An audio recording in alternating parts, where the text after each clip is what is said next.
Hey, what's up guys, TechTime here, and I'm back again with a brand new video. So this is kind of unorthodox type of video that I'm making. I will be sharing with you today my kind of a real review of the BLU Bold N3, and this is, you can think of it as their flagship phone. So I will be sharing my real thoughts. I've been using this phone for almost a month now, on and off, obviously, because I'm testing other phones, but I have a lot of good things to say about this phone and not a lot of bad things to say about it. So I'm going to be making this video with as little cuts as possible, so that way you guys get the full real review experience. But I will be doing kind of a technical review with nice b-roll and things like that. In addition to that, I will also be posting kind of a day in the life video. So let's go ahead and get started. Like I said, unorthodox to this. I used to do this like back in 2018, 2017. This is not my style anymore, so I'm kind of new to this. So if I mess up wording and things like that, just come on, let it slide for a little bit. But yeah, so the main points that I want to talk about right now in this kind of a real review thing is the design, the specs, the display, the experience of using a phone like this, and is it worth it or not at the end of the day.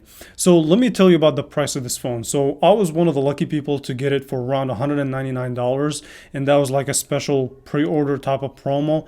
But now the price did go up by 50 bucks, which is $250 for the price of the phone. The MSRP on it is $299, so it is discounted by $50, and I really think that that's an amazing deal for a phone that is of this caliber.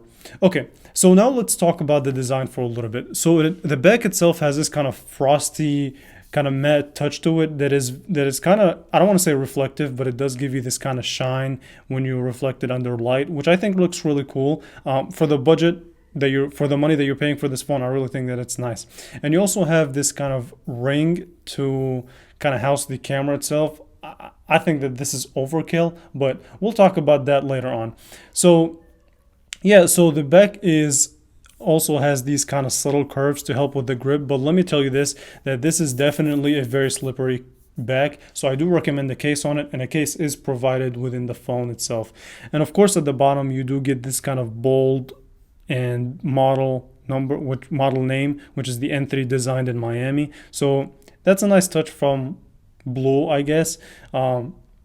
Would it be better without it? I don't know. I don't really care too much for it to begin with. But yeah, so the right hand side does have your power button as well as your volume up and down. Now the buttons are not clicky, or they're not the most clicky or tactile buttons that I've ever used in a phone, but they're clicky enough and they're tactile enough for my usage, so I don't really have too much to complain about. And we also get a single bottom facing speaker, which we will get to listen to, as well as a stupid fast USB-C capable port, and we'll talk about that later on in the video. Of course, your SIM tray, a microphone, and yeah, other than that, very clean design. So as far as the display itself goes, this has a 6.78 inch Full HD Plus AMOLED display. So again, for the price that you're paying for this phone, you're getting a lot of display. Okay, and it is curved, so that's also something to note. Whether you like it or hate it, it is curved and it gives it a really nice look. And you do also get an in-screen fingerprint, which pretty much works, I would say 80 to 85% of the time that I've used it. Is it the fastest thing in the world?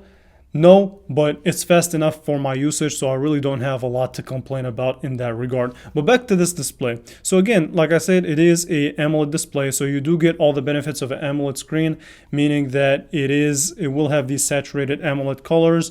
The blacks will look pitch black. And yeah, all the benefits of an AMOLED screen is here. And not only that, you do get a 120 Hertz refresh rate. So honestly, personally, I think the highlight of this phone is this display. Okay, and whenever you're browsing the web, using social media, going through articles, things of that nature, it's a fantastic screen to use. And even watching videos, and I was trying to think of phones that are at this price bracket with similar screens. I can't think of any. So for now, I'm going to call this the best screen that you can get on a $250 phone. And they do have what's called like the 3D dual curve, which is these curved edges. And they're not functional by any means, but they do have some sort of functionality in the notification aspect. So if we go to the settings, for example, and we go, let me turn down the brightness a little bit. Hang on. All right. So if we go to the display settings, you can control a couple of options. So you can either have it in light mode if you want to use your battery to the maximum, or the dark mode if you want to save a little bit of battery, because AMOLED, like I said, turns off these pixels, which means that it's pitch dark. It's going to save you battery life. But for the sake of this review, we're going to keep it in light mode.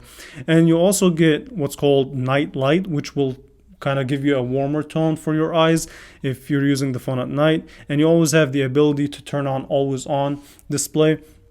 Again, you're going to sacrifice battery life when you do so.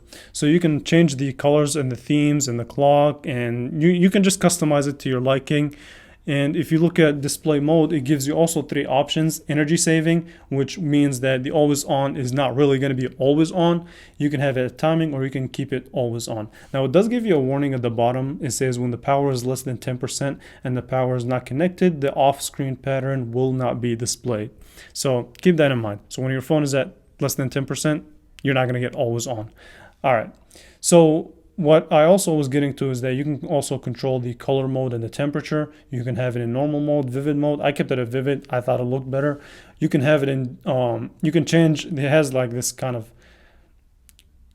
color wheel, if you will, and you can play around with the colors, but let's just keep it at default for now. You can pick a warm or cool toned color. So definitely a lot of customizability in the display department. That's always a thumbs up in my book. You also have the high refresh rate. You can keep it at dynamic, high, or standard. Standard basically 60 hertz. The high is always will stay at 120 hertz. They do warn you that it's going to be so they do warn you that it will be using more power, but that's just how I'm going to keep it. Again, for the sake of the review, and might as well enjoy it. You have it on the phone. One of the things that I also want to talk about is what's called edge lighting, and this is kind of a cool feature. So you can customize it to whichever app you want. You can use it in multiple apps, not necessarily one app, to display notifications. So what this feature will do is that whichever color you pick, it will light the edge with that color. Now, they don't really give you a ton of color options, which I thought was weird. So you only get like these 5 color options, but hey, you get this feature. So let's say that your phone is facing down and you want to look at the notification. It kind of warns you that there'll be a notification. Obviously, if it's 100% down, I think it will be hard to see, but cool feature. It will use battery life. So that's the disadvantages of all the features that this phone has. A lot of them will kind of drain your battery life. Okay, so I talked about how good the display is. Now let me talk to you guys about the couple of things that I'm not a big fan of. Again, a lot of options in this display will kind of drain your battery life. So that's not really fun. But the other thing that I have a complaint about in this display, when it comes to outdoor conditions, in my experience, this phone is not really that bright for an OLED display. So I thought that was weird. I've seen brighter IPS LCD panels. So I do have to knock it out, and just this phone will lose a couple of points in that regard. But other than that, this display is for the most part excellent. Okay, for the money that you're paying for this phone. The only thing, again, that I wish that it was good at is brightness and better battery management. But we'll save that later on. We'll save that for a conversation later on in the video. All right, so the other thing that I want to talk about here is going to be the performance aspect of this phone. So here's the spec sheet, and it's going to be running the MediaTek Dimensity 7050 based on a 6nm architecture, and it is octa-core processor. And you will get the ARM Cortex A78. I did a benchmark, and the standard storage on this phone is going to be 256 gigabytes.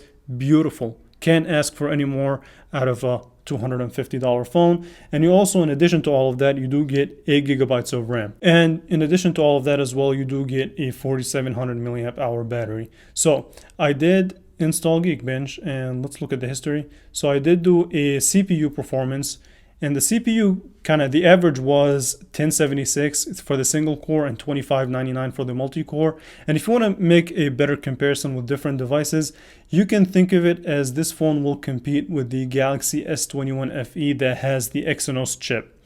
And as far as the multi-core, similar story.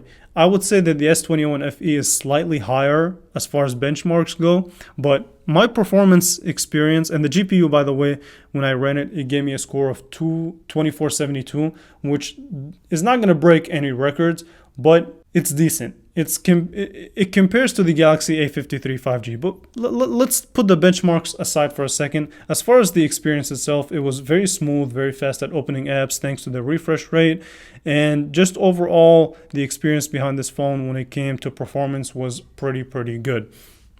Now, because this phone only has a 4700 milliamp hour battery, I don't know how I feel about that. A lot of standard phones with lower screen quality, lower specs do have a standard 5000 milliamp hour battery. So the battery life on this phone is not excellent. I would say it's very good, but what saves this phone's, what you can say kind of a bad battery, would be the fact that it does support 66 watt super max charging capability, is what they call it. So yeah, 66 watts for fast charging is stupid for a phone at this price point. I think that's the best that I've seen for a $250 phone. So definitely gets a thumbs up from me in that regard. And a full charger is included in the box itself. Huge thumbs up in that regard. But back to the performance point a little bit. So what I did is I turned on this Shadow Fight 4 game and played it for about 20 minutes. Now prior to that, the battery life was at 100%, but after 20 minutes of high quality, so I put the visual quality on high so I can see how far I can push this phone, and after 20 minutes it did drop down to the battery life did drop down to 6 to 8%. So that's definitely also something to think about. But playing games on this phone is as smooth as you're gonna get on a $250 phone.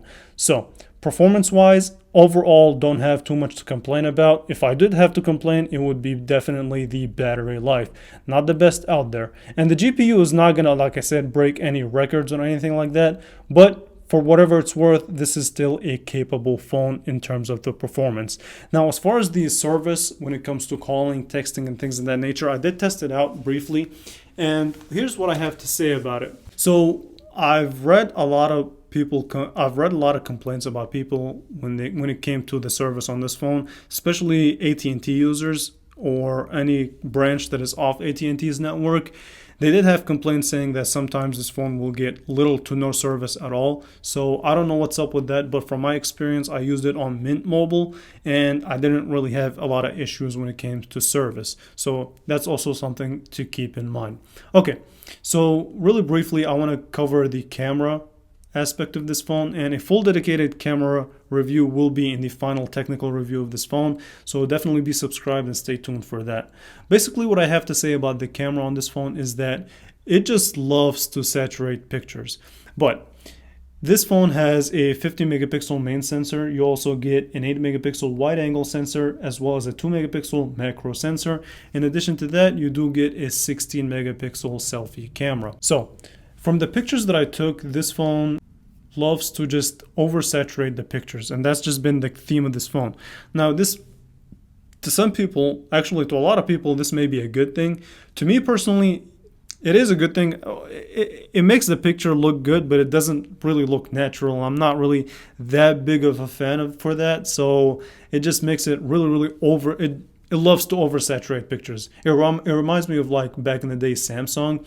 But needless to say that these are not bad pictures. The 50 megapixel camera does do a good job in giving you a lot of detail in your photos. So that's also a thumbs up in my book. The colors, like I said, they're not natural. They're not as realistic as they need to be, just because this phone loves to oversaturate pictures. And in some scenarios like here, if you look at the background is kind of a little bit overexposed. So not a bad camera though. I'm not going to say that it's a bad camera. It's definitely a solid camera for the money that you're paying for this phone. Okay, so we talked about the design, we talked about the display, we talked a little bit about the camera, and of course we covered the performance. What do I think about my experience overall in regards to this phone? For a $250 phone, I don't know how it will act like or how it will perform like 7 months from now, 6 months from now. I'll keep you guys updated in later on videos. But basically, as it stands, this has definitely been a solid, enjoyable experience overall. This phone is not perfect by any means. There is no wireless charging. The back is very slippery. The display has its issues like battery drainage, because the battery is not really that, I don't want to say not really that good, but it's not as good as it needs to be to begin with. But again, it has a lot of positives to back it up. 120 hertz display, curved display, in-display fingerprint, AMOLED screen. I mean, come on. For the money, a solid camera. Yeah, this phone checks a lot of boxes, and the things that I complain about, I feel like can be dealt with and can be tolerated for the long run. And the performance overall is very respectable for the money that you're paying for this phone. So, is this the type of phone that I would recommend? Hell yeah, I would definitely recommend that you take a look at it if you're interested, and I'll leave a link in the description below. This video is not sponsored or anything like that, but definitely an enjoyable and a solid phone to use. So with that being said, let me go ahead and put the phone down. I want to take a second and thank you all so much for watching. I know this has been like a lengthy video, and if you guys enjoy these kind of real reviews kind of videos, first thought, best thought, let me know in the comments below. I'll make more of them, but I will be doing kind of a technical video with B-roll and nicer footage, so that way you guys can get a more experience and a more kind of a better prepared review, if you will. But I feel like I covered a lot of the points that I wanted to cover. If you have this phone, what do you think about it as a daily user? Leave it in the comments below if you're interested in this phone. I love to hear your thoughts in the comment section. So with that being said, I want to thank you all so much for watching. I appreciate all your support, and I will definitely catch you guys in the next one. If you stayed this long, you're a boss. Thank you.